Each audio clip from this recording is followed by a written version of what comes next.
안녕하십니까. 사전처럼 이용하는 민법 조문 해설 시간입니다. 보시기 전에 구독과 좋아요 꼭 한 번씩 눌러주세요. 자, 136조를 보겠습니다. 우리 130조부터 계약에 있어서 무권대리를 어떻게 처리하는지를 봤어요. 계약에 있어서 무권대리 본인에게 유동적 무효이고, 그 다음에 본인에게 추인권과 추인 거절권이 있었고, 상대방에게는 최고권과 철회권이라는 게 있었죠. 그거 봤죠. 그리고 이제 무권 대리인의 책임이란 걸 봤습니다. 여기 이제 130조부터 135조까지였어요. 이걸 쭉 봤죠. 136조는 단독행위의 무권 대리입니다. 단독행위. 두 번째, 단독행위는 상대방 있는 단독행위와 없는 단독행위 두 가지가 있었죠. 상대방 없는 단독행위는 유언, 유중, 재단법인 설립행위, 동산소유권 포기, 이런 것들이 상대방 없는 단독행위고, 상대방 있는 단독행위는 굉장히 많죠. 취소, 철회, 추인, 동의, 채무면제, 해제, 해지, 상계, 뭐 이런 것들이 상대방 있는 단독행위였습니다. 그런데 그 단독행위를 무권 대리인이 한 경우예요.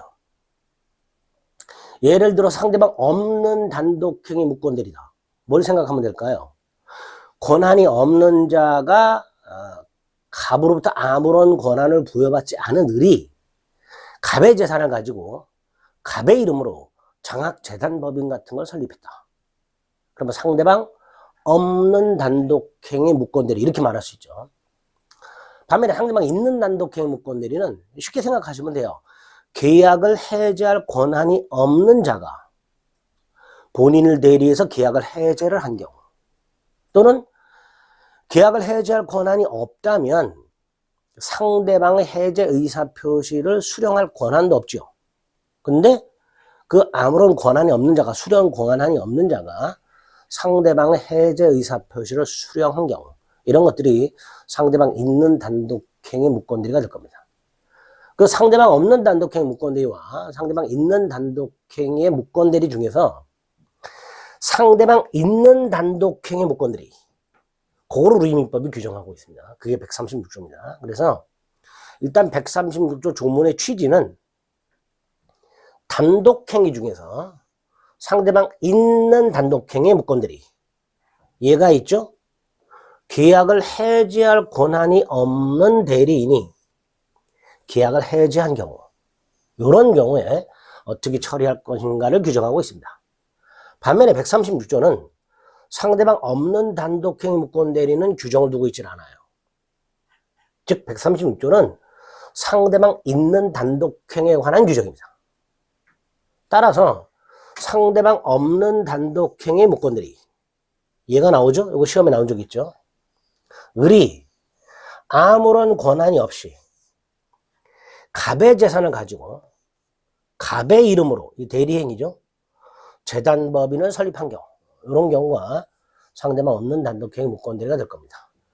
이렇게 상대방 없는 단독행위 무권대리는 기억하세요. 절대적이고 확정적 무효입니다.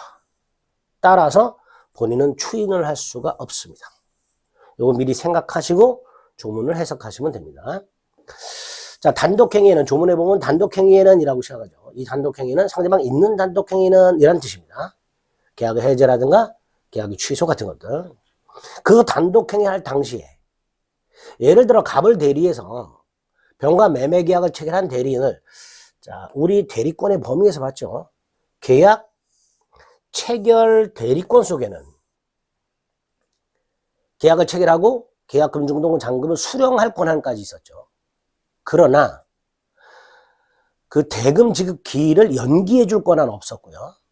그 계약을 해제할 권한도 없었습니다. 이렇게 계약을 해제할 권한이 없는 자가 계약을 해제해버렸다. 그걸 말하는 거죠. 그런데 보세요. 갑의 계약 체결 대리권이 있는 대리인이 계약을 했어요. 근데 이 을은 이 계약을 해제할 권한이 없어요. 근데 을이 계약을 해제해요. 두 번째, 을은 계약을 해제할 권한이 없으니까 만약에 상대방이 계약을 해제하는 경우, 이 상대방은 갑에게 계약을 해제한다라고 해야 돼요. 근데 이 병이 을에게 계약을 해지한다라고 했어요. 그럼 을은 이걸 수령하면 안 돼요. 왜? 수령 권한이 없기 때문에. 계약 해지할 권한이 없기 때문에 상대방의 해제 의사를 수령할 권한도 없습니다. 그런데 을이 수령을 한 거예요. 이런 경우. 이렇게 상대방이 있는 단독행위에 무권대리는 두 가지 경우가 있을 수 있다. 해제 권한이 없는 을이 해제하는 경우, 능동대리죠. 해제 의사를 수령할 권한이 없는 을이 수령한 경우, 수동대리죠. 즉 상대방이 있는 단독행위의 능동대리의 무권대리와 수동대리의 무권대리, 이걸 나눠서 규정하고 있습니다. 그래서 반가로 3번은 상대방 병이 대리인이라고 칭하는 자 을의 대리권 없는 행위, 병이 을의 대리권 없는 행위, 즉 해제권 없이 해제한 경우, 이때 병이 동의를 해요.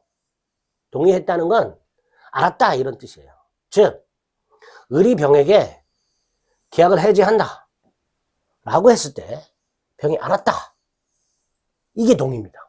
이런 경우, 또는 을이 병에게 계약을 해지한다 그랬을 때 병이 야 너는 해제 권한 없잖아 라고 다퉈야 되는데 다투지 않은 경우,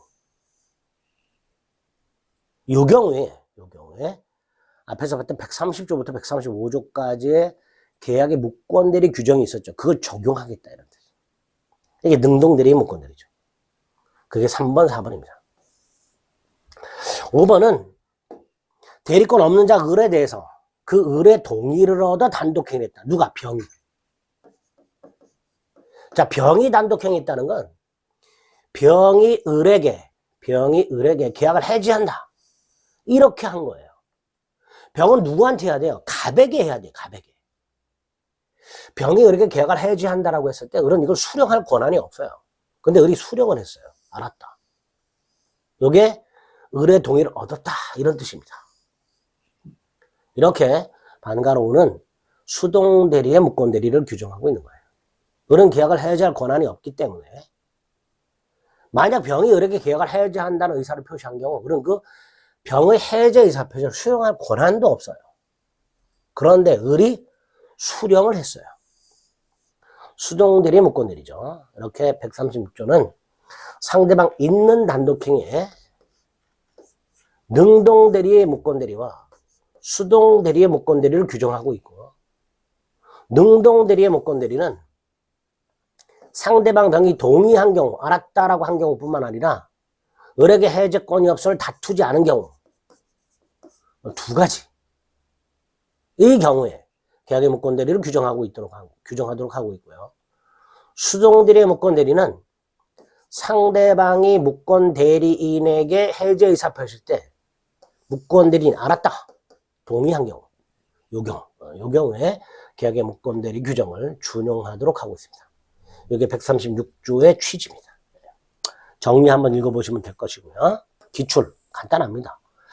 아무런 권한이 없는 을이 갑의 재산을 가지고 갑의 이름으로 대리행위죠.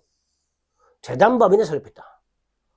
권한이 없이 재단법인을 설립했으니 무권대리죠. 두 번째, 재단법인 설립행위는 상대방 없는 단독행위가 됩니다. 결국 상대방 없는 단독행위의 무권대리가 되죠. 좀 전에 뭐라 그랬어요? 136조는 상대방 있는 단독행위 무권대리에 대해서만 계약의 무권대리 규정을 적용함으로써 본인은 추인할 수 있다 그랬죠. 그러나 상대방 없는 단독행위 무권대리는 절대적이고 확정적 무효이기 때문에 본인은 추인할 수 있다 없다? 없다. 틀린 지문이 되겠죠. 이런 식으로 136조는 출제가 된 바가 있습니다. 크게 중요한 조문은 아니고요. 다만 조문 좀 많이 까다롭게 되어 있어요. 그래서 다시 한번 상대방 있는 단독행위에 대해서 그 단독행위를 할 때 상대방 병이 대리인이라 칭하는 을의 대리권 없는 행위, 해제권 없이 계약을 해제하는 것에 대해서 동의하거나 알았다라고 하거나 너는 해제권이 없지 않냐라고 다투지 않았을 때, 또는 대리권 없는 을에 대하여 병이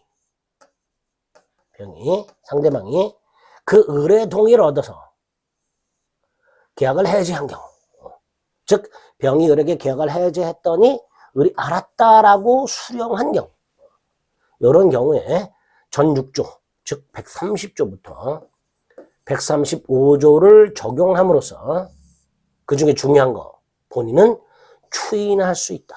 이렇게 해석을 하게 됩니다. 이게 135조의 취지다. 조문은 어렵지만 그 내용 자체는 크게 어렵지 않고요. 기출도 그렇게 많이 출제되는 조문은 아닙니다.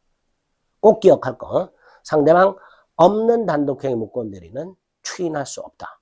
이거는 꼭 좀 기억을 해 주시기 바랍니다.